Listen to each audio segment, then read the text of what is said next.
तमाम सामईन दिल की मोहब्बत से शर्फ अल्लाहुम्मा सल्लि अला मुहम्मदिन नबिय्यिल उम्मी व अला आलिहि व अहलि बैतिहि व अज़वाजिहि व ज़ुर्रिय्यतिहि व खुलफाइहि व अस्हाबिहि व सल्लिम तस्लीमा।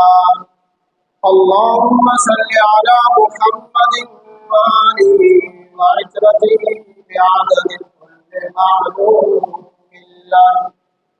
मेरे मोहतरम सामईन, और मेरे अजीज दोस्तों बुजुर्गों,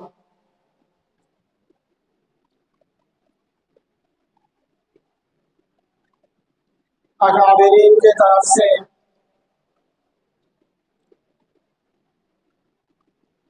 तमाम पाकिस्तान के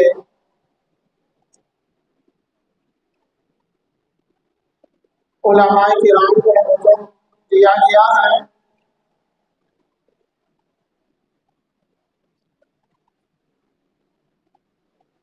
आज के जुम्मे के बयान को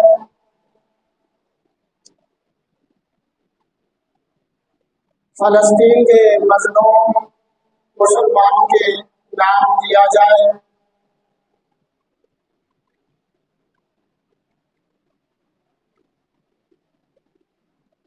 अगर आप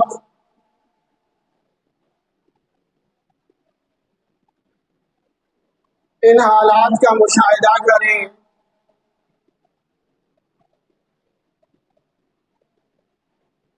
जो हालात फलस्तीनियों के ऊपर हैं, आप खबरें पढ़ें, अखबार पढ़ें, सोशल मीडिया में आप फलस्तीन के दर्दनाक अलमनाक वाक़यात को देखें।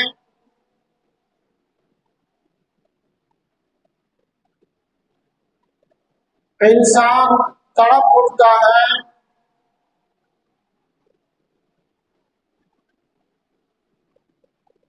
कि एक जालिम उठकर इतना जुल्म करे और दुनिया के अंदर उनके हिमायती भी हों,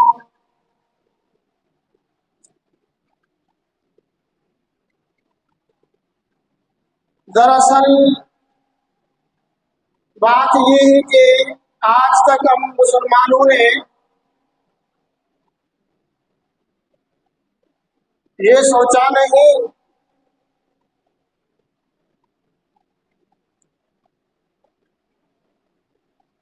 कि हम इतने मजलूम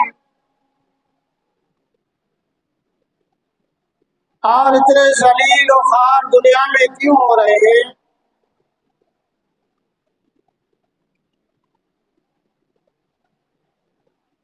अक्लमंद तो वही कहलाता है जो अपनी तकालीफ पर गौर व फिक्र करता है।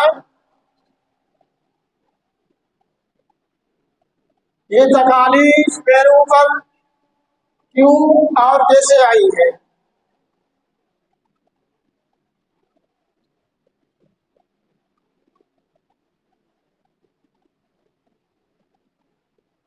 अल्लाह के नबी सल्लल्लाहु अलैहि वसल्लम ने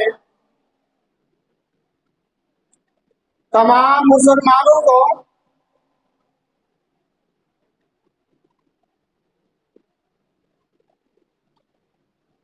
तस्बीह की दानों की तरह, जिस तरह तस्बीह के दाने हम धागे में डालते हैं, वो मुतफर्रिक दाने एक रस्सी में जुड़कर खूबसूरत लगती है। तो इसी तरह अल्लाह के नबी सल्लल्लाहु अलैहि वसल्लम ने तमाम मुसलमानों को तस्बीह की दानों की तरह जो मुतफर्रिक थे, कोई कहाँ का रहने वाला, कोई हबशा का रहने वाला, कोई फारिस का रहने वाला, कोई यमन का रहने वाला, कोई अफ्रीका का रहने वाला, अल्लाह के नबी सल्लल्लाहु अलैहि वसल्लम ने तमाम मुसलमानों को एक सफ में खड़ा करके अल्लाह के नबी ने फरमाया, इस तरह तुम आपस में एक रहना, मजबूत रहना।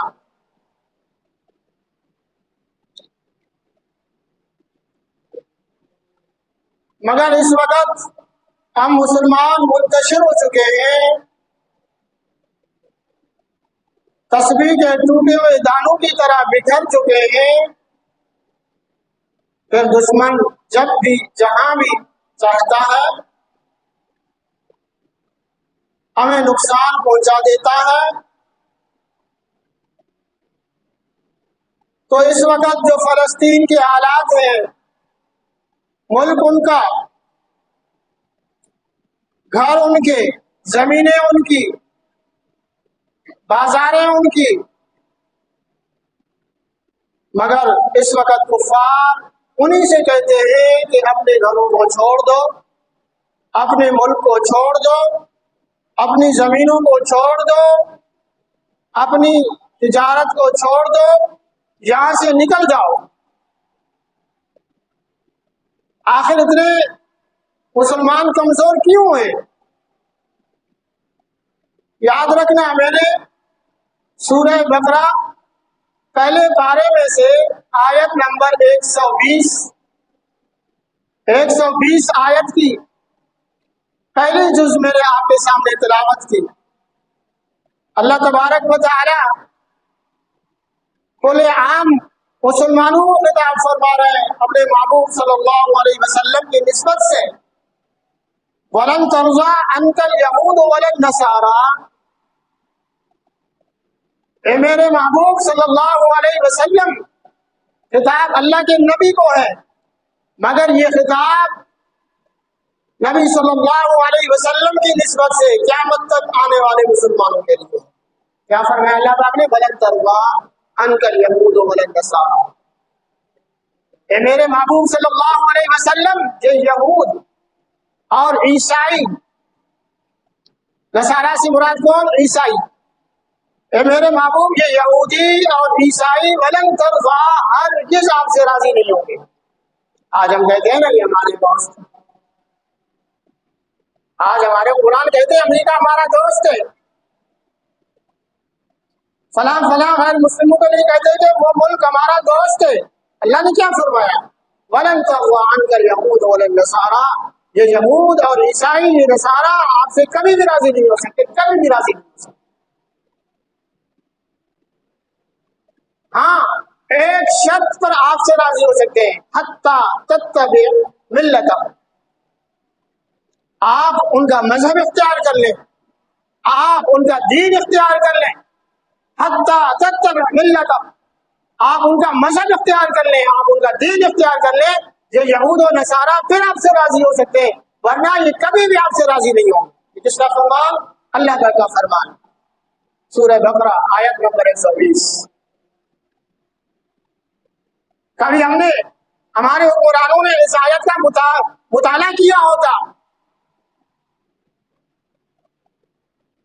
कभी हमारे कुरान इस आयत की तफसीर देख चुके होते कि मेरा रब, मेरा अल्लाह, मेरा खालिक मुझे क्या तरबियत दे रहे, मुझे कैसे रहनुमाई फरमा रहे अल्लाह पर।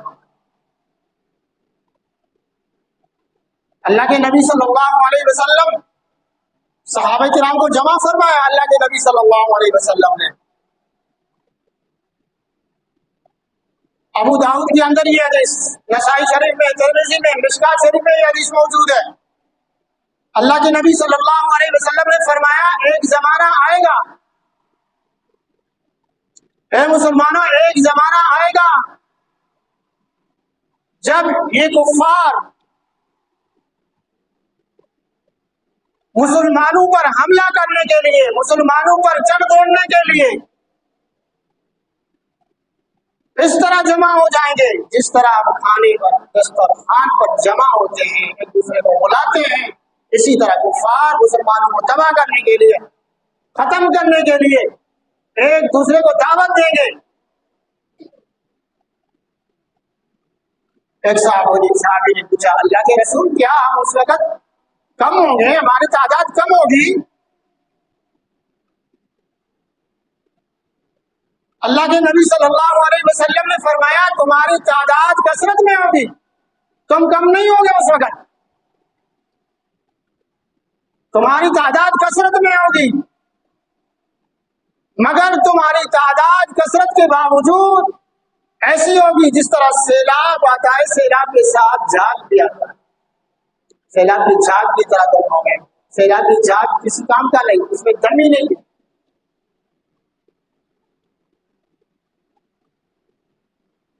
साहबी ने पूछा, अल्लाह के रसूल, उसकी वजह क्या है? आखिर हम मुसलमान कसरत में भी होंगे, कम भी नहीं होंगे।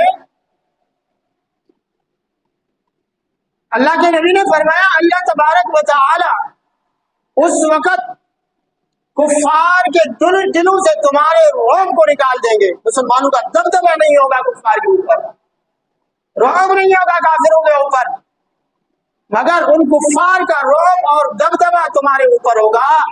साहबी ने पूछा, अल्लाह के रसूल, इसकी वजह क्या है? अल्लाह के नबी ने फरमाया, अल वहद। क्या फरमाया? अल वहद।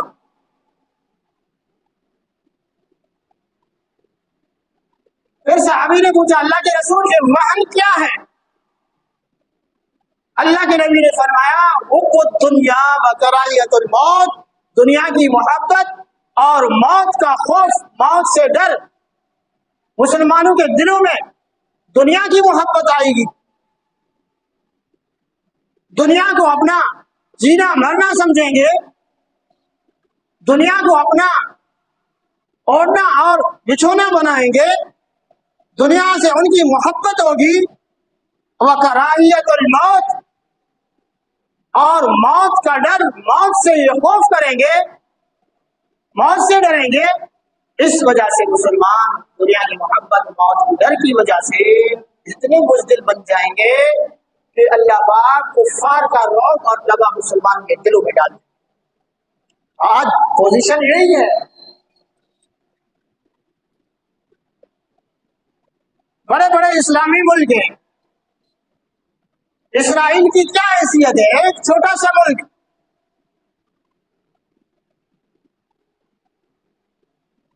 57 इस्लामी ममालिक है, 57 इस्लामी ममालिक। इसराइल एक छोटा सा मुल्क, मुसलमान मुल्कों के दरमियान में एक तरफ उर्दून है, एक तरफ मिस्र है, शाम है, लुबनान है, इराक है, सऊदी अरब है, बीच में एक छोटा सा इसराइल। मगर छोटे से इसराइल ने इन तमाम इस्लामी ममालिक को तगनी का नाच बचा के रखा है। आप अंदाजा कर ले फलस्तीन के अंदर कितना जुल्म हो रहा है। आप सोशल मीडिया पर बच्चों की लाश देख नहीं सकते। बाप ने अपने बच्चे को उठाया है जो 4-5 महीने का है, जड़ है मगर उसका सर ही मौजूद नहीं है। किसी का सर मिल रहा है तो उसके पूरे का पूरा जड़ गायब है, हड्डियां उसकी नहीं मिल रही, गोश्त के लोथड़े उनके नहीं मिल रहे, खानदानों के खानदान तबाह हो गए। एक बूढ़ा बाप अपने घर के मलबे पर खड़े होकर रो रहा है कि मेरे 7 बच्चे थे, मेरे 7 बेटे थे और बेटियां थी, मेरे नवासे थे, मेरे पोते और पोतियां थी, पूरे का पूरा मेरा घर मलबे का ढेर बन चुका है। मैं 70 साल का एक बूढ़ा खड़ा हूं, मेरे बच्चे जिंदा नहीं है, अब मैं दुनिया में जिंदगी कैसे गुजारूंगा। आप अंदाजा करें, एक माँ अपने घर के मलबे के ढेर पर खड़े होकर फरियाद कर रही है, मुसलमानों तुम कहां हो। नाम लेकर पुकार रही है, पाकिस्तानियों तुम कहां हो। पाकिस्तान की आवाम कहां है, पाकिस्तान के हुक्मरान कहां है, ये सऊदी के हुक्मरान कहां है, ये उर्दून ये मिस्र वाले कहां है। एक औरत, पूरी मुसलमान औरत अपने घर के मलबे के ढेर पर खड़ी होकर फरियाद कर रही है। और एक औरत तो फरियाद करे, अल्लाह तू अरबों को माफ नहीं करना, अल्लाह वो अरब हमारे पड़ोसी हैं, हमारे घर के साथ उनका मुल्क है, अल्लाह ये मिस्र वाले, ये उर्दून वाले, ये शाम वाले, ये लेबनान वाले, ये सऊदी वाले, ये इराक वाले, या अल्लाह इनको कभी माफ नहीं करना, या अल्लाह तू अरबों को माफ नहीं करना। एक बूढ़ी औरत खड़ी होकर फरियाद करती है, रोती है। वैसे जंगों का उसूल होता है, दो मुल्कों के दरमियान जंगें होती है तो उसूल होता है कि आपने अवाम पर हमला नहीं करना, आपने बच्चों को कत्ल नहीं करना, आपने उन लोगों पर कत्ल नहीं करना जो लड़ाई में नहीं आते, आपने ज़ईफ कमजोरों पर हमला नहीं करना, घरों पर हमला नहीं करना, स्कूलों पर हमला नहीं करना, अस्पतालों पर हमला नहीं करना। खुदा की कसम, यहाँ तो कोई उसूल ही नहीं है, निशाना ही बनाया जा रहा है मुसलमानों के घरों को, मुसलमानों के मसाजिद को। वो मुसलमान जो अस्पतालों में, अस्पताल मलियामेड हो चुके हैं, कोई अस्पताल सलामत नहीं है, कोई मस्जिद सलामत नहीं है, कोई मदरसा सलामत नहीं है, गजा के अंदर कोई घर सलामत नहीं है। खुदा की कसम, 22 लाख आदमियों का शहर जो गजा के नाम से मशहूर है, मुसलमानों का शहर गजा, खुदा 22 लाख मुसलमान उस शहर में बसते थे, वो कल रात बन चुकी है पूरे का पूरा शहर। कोई एक जगह भी बाकी नहीं है कि उसकी बिल्डिंग सही सलामत है। आप मुझे बताएं, 3 साल हो गए लड़ाई को, 3 साल हो गए बमबारी को। हम अगर एहतजाज करते हैं इस जुल्म पर तो हम मुजरिम ठहराए जाते हैं। अगर हम फरियाद करते हैं तो हमारी फरियाद भी उनके लिए जुल्म है कि ये जालिम है, फरियाद करने वाले, ये एहतजाज करने वाले जालिम है, फलस्तीन गजा के मसले पर बोलने वाले ये जालिम है। तो मेरे भाइयों, आखिर हम मुसलमान कमजोर क्यों हो गए। आप अंदाजा करें, बड़े बड़े तंजीमें बनी हुई हैं, अक़वाम मुत्तहिदा, कहाँ है अक़वाम मुत्तहिदा। अक़वाम मुत्तहिदा अमेरिका का नाजायज बच्चा है, ये कुफ्फार के मफाद में बनाई गई है, मुसलमानों को दबाने के लिए अक़वाम मुत्तहिदा बनाई गई थी। आज अक़वाम मुत्तहिदा कहाँ है। पाकिस्तान के अंदर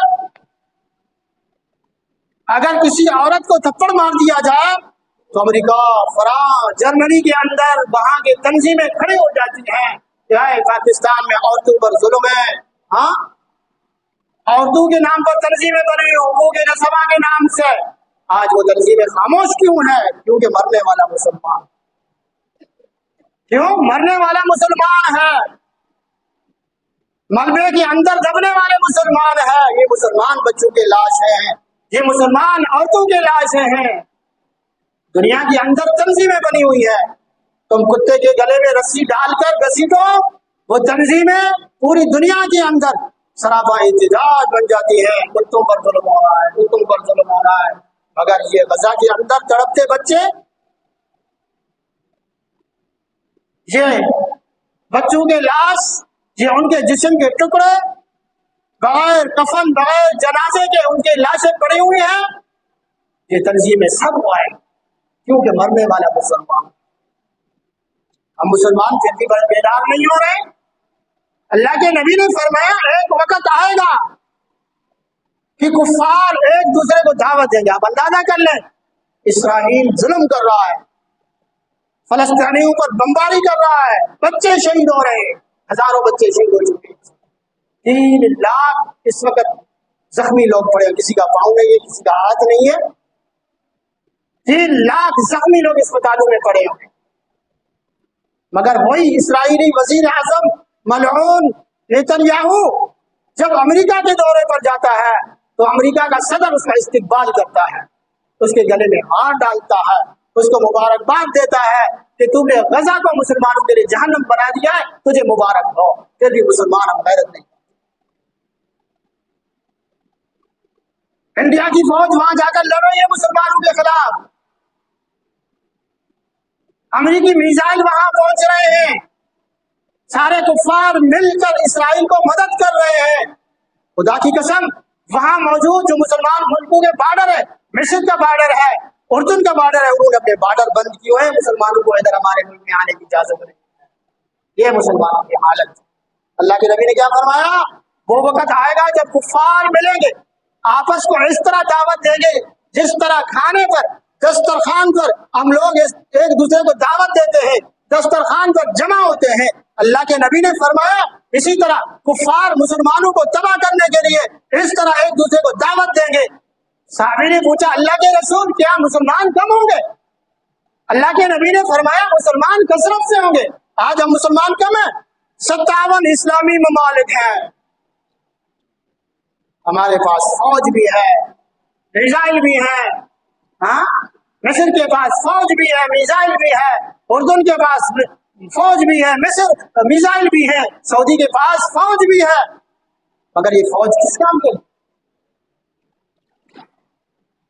तो अल्लाह के नबी ने फरमाया मुसलमान कसरत से होंगे, मगर मुसलमानों की कसरत सैलाब की झाग की तरह होगा।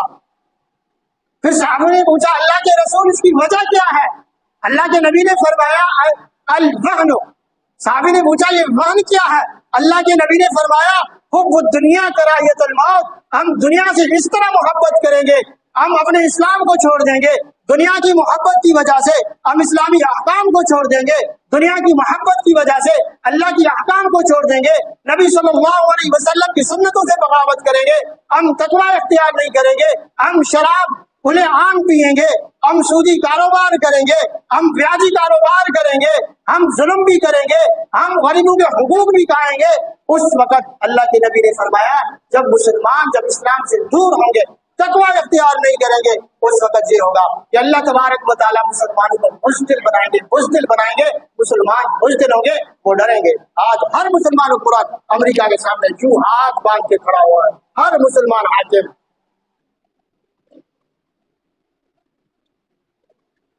खुदा की कसम होना तो ये चाहिए था, इतना जो जुल्म हो रहा है गजा के अंदर फलस्तीन के अंदर, होना तो ये चाहिए था।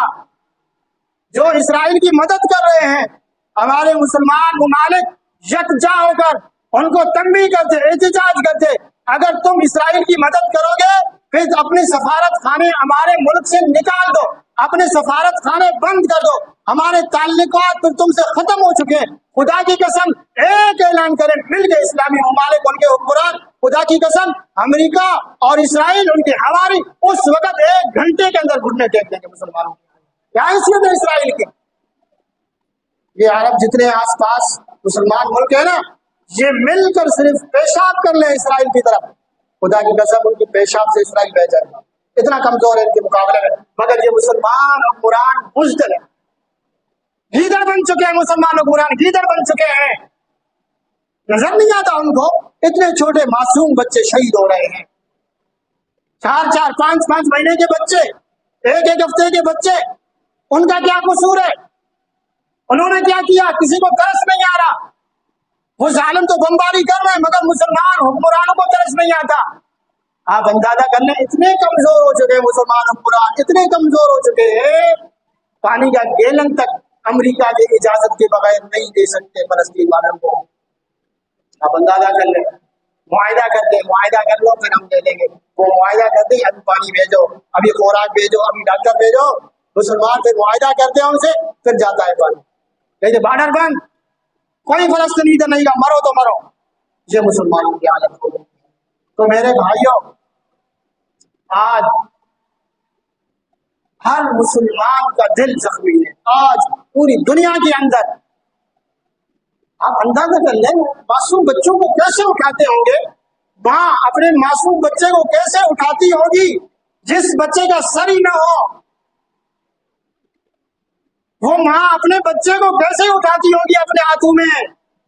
तस्वीरें आ रही हैं, एक बूढ़ी औरत है अपने मासूम बच्चे को उठाए हुए, मगर उस बच्चे का सर ही नहीं है, सर ही गायब है पूरे का पूरा। एक मासूम 12 साल का बच्चा दिखा रहे थे, अपने घर के मलबे में से अपने छोटे बहन भाइयों के लाशों के टुकड़े, हड्डियां चुन चुन के एक पर जगह पर जमा कर, उनकी हड्डियां, हाथ की हड्डियां, पांव की हड्डियां, उन हड्डियों को एक जगह जमा करके बगैर जनाजे के अपने घर के सहन के अंदर वहीं गड़ा खोद के वहीं दफन करता है 12 साल का मासूम बच्चा। बताओ उनके दिल पर क्या गुजर रही होगी उस वक्त। एक बूढ़ा औरत चीख चीख कर रोता है कि मेरे पूरा खानदान तबाह हो गया, साथ मेरे बेटे वो सब के सब शहीद हो गए, मेरे पोते पोतियां वो सब के सब इस मेरे घर के मलबे के ढेर में दबे हुए, महीना हो गया है, उनके लाशों को ढूंढ रहा हूं, कोई मेरे साथ ताउन नहीं है, कोई मदद नहीं है, मेरा पूरा खानदान बन गया, मैं 70 साल का बूढ़ा अब दुनिया में कैसे जिंदगी गुजारूंगा। बताओ मुसलमानों को हम क्या जवाब देंगे? हम सब जिम्मेदार हैं। आज उलमाए किराम ने, मुफ्ती मोहम्मद तकी उस्मानी साहब ने और मुफ्ती मुनीबुर रहमान साहब ने, उलमा की बैठक हुई, जलसा हुआ इस्लामाबाद के अंदर, उलमा ने मुत्तफिका फैसला किया है, इस वक्त जिहाद फर्ज, इस वक्त जिहाद फर्ज इसराइल के खिलाफ। मगर हमारे कुरान कब जागेंगे?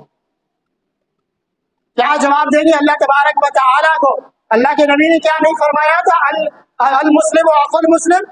क्या अल्लाह के नबी ने नहीं फरमाया कि मुसलमान एक जिस्म की तरह है, अगर हाथ में दर्द हो तो हम वो दर्द पाँव में महसूस करते हैं। अल्लाह के नबी ने फरमाया तमाम मुसलमान एक जिस्म की तरह है, जिस्म के एक उज़्व में तकलीफ हो तो वो तकलीफ हम दूसरे उज़्व में महसूस करते हैं। तो अल्लाह के नबी ने फरमाया मुसलमानों, अगर तुम्हारी मुसलमान भाई को दुनिया के किसी कोने में तकलीफ हो, वो मुसलमान उस मुसलमान की तकलीफ को जरूर अंदाजा कर ले, जरूर समझने की कोशिश करे, उसकी तकलीफ को अपनी तकलीफ समझ ले। मगर आज का मुसलमान, हम कहते हैं फलस्तीनियों का मसला है, खुदा की कसम याद रखना, ये फलस्तीनियों का मसला नहीं है, ये अरबों का मसला नहीं है, ये इस्लाम का मसला है। मस्जिद अक्सा ये सिर्फ फलस्तीनियों का मसला नहीं, तमाम मुसलमानों का मसला है। ये यहूदी नहीं रुकेंगे। यहूदी अगर गजा के अंदर मुसलमान शहीद हो गए, अगर मुसलमान पीछे हट गए, अगर गजा के मुसलमान पीछे आ गए, वो उन्होंने फसवाई इख्तियार कर ली, ये यहूदी फिर नहीं रुकेंगे, यहूदी आगे बढ़ेंगे। उनका जो ऐलान है, हम उर्दन पर भी कब्जा करेंगे, हम मिस्र पर भी कब्जा करेंगे, हम खैबर पर भी कब्जा करेंगे, हम तबूक पर भी कब्जा करेंगे, हम मक्का और मदीना पर भी कब्जा करेंगे। उनकी नजर तो मक्के और मदीने पर है, फिर भी मुसलमान नहीं जा रहे। तो मेरे भाइयों, कम से कम ताउन तो करें फलस्तीनियों के साथ। सबसे पहला हुक्म यह है कि अगर आप जानी ताउन कर सकते हैं फलस्तीनियों के साथ तो आप जानी ताउन करें। अगर आप जानी ताउन नहीं कर सकते, माली ताउन कर सकते हैं, तो आप फलस्तीनियों के साथ माली ताउन करें। बहुत सारे रिफाई इदारे हमारे मुल्क में चल रहे हैं, बहुत सारे रिफाई इदारे चल रहे हैं, हम उनके साथ ताउन करें, उनके लिए खुराक का इंतजाम करें, दवाइयों का इंतजाम करें, उनके रहने का बंदोबस्त कर लें। मेरे भाइयों, कम से कम दुआओं में तो याद रखें उनको। कम से कम दुआओं में तो याद करें उनको। और एक दूसरी बात, और हम उलमा किराम चीख चीख कर अवाम से बोल रहे हैं, खुदारा जो इसराइली मसनूआत है या वो कंपनियां जो इसराइल के साथ ताआवुन में है, उन कंपनियों की चीजों को आप इस्तेमाल ना करें। आज हम इस्तेमाल कर रहे हैं, आप अंदाजा कर ले, सिर्फ पेप्सी जो कंपनी है, पेप्सी के अंदर 7 अप भी आता है, फंडा भी आता है, उनकी बोतलें, उनके पानी भी आती है। इस तरह आप अंदाजा कर ले कि तकरीबन सिर्फ पेप्सी वाले सिर्फ पाकिस्तान से 6 अरब रुपए 6 अरब रुपए फंड देती है ये कंपनी इसराइली फौजियों को। आप अंदाजा कर कितने अरब रुपए? 6 अरब रुपए इसराइली फौजियों को फंड देती है। मगर हम मुसलमानों की, पाकिस्तानी मुसलमानों की शादियां नहीं होती जब तक हम पेप्सी इस्तेमाल ना करें। हाँ, हमारी शादियां नहीं होंगे, हमारे प्रोग्राम नहीं होंगे, हमारा खाना ये सब नहीं होता जब तक हम खाने में 7 अप ना पिए, पेप्सी ना पिए, हाँ मिरिंडा ना पिए या पेप्सी के पानी इस्तेमाल ना करें, हमारा खाना ये सब नहीं होता। हम इतने, मैं कहता हूं हम इतने बेगैरत बन चुके हैं मुसलमान, हमारे गैरत का जनाजा ही निकल चुका है यार। कोई इस्लामी गैरत ही नहीं है हमें, इस्लामी हमीयत ही नहीं है हमें, कोई एहसास नहीं है। जो मुसलमानों पर बमबारी कर रहे हैं, हम उनको फंड दे रहे हैं। आप कहेंगे हम फंड कैसे दे रहे हैं? आप पेप्सी पी रहे हैं, आप उनके साथ मदद कर रहे हैं कि मुसलमानों पर बमबारी कर रहे हैं। आज उनके लाश गिर रहे हैं, तो जो पेप्सी पीने वाले हैं, पेप्सी कंपनी की जो मसनूआत हैं, हाँ जो गैर मुल्की मसनूआत है, जो इसराइल के साथ ताआवुन में है, अगर आप वो इस्तेमाल कर रहे हैं और तो समझ लें कि उनकी लाशों की बेहुरमती करने में, उनको शहीद करने में आपका भी हिस्सा शामिल है। क़यामत के दिन आपका भी गिरफ्तार करना जाएगा। तो मेरे भाई खुदारा, हमारा हक बनता है कि हम फलस्तीनियों के साथ मदद करें, जिस हाल में भी आप उनके साथ मदद करें। फलस्तीनियों के साथ हमारा रिश्ता क्या है? क्या रिश्ता है फलस्तीनियों के साथ हमारा? ला इलाहा इल्लल्लाह का सब बोलो। फलस्तीनियों के साथ हमारा रिश्ता क्या? जोर से बोलो, जोर से बोलो। फलस्तीनियों के साथ हमारा रिश्ता क्या? जोर से बोलो, सब बोले। फलस्तीनियों के साथ हमारा रिश्ता क्या? ला इलाहा इल्लल्लाह का रिश्ता, जो कौन जोड़ के गए? अल्लाह के नबी मोहम्मद रसूलुल्लाह जोड़ के गए। मेरे भाइयों, अब आपकी मर्जी है, आप इस रिश्ते की कदर करें या इस रिश्ते को ठुकरा दें। अल्लाह पाक हम सबको अमल करने की तौफीक नसीब फरमाए। वमा अलैना इल्ला अल बलाग। अल्हम्दुलिल्लाह।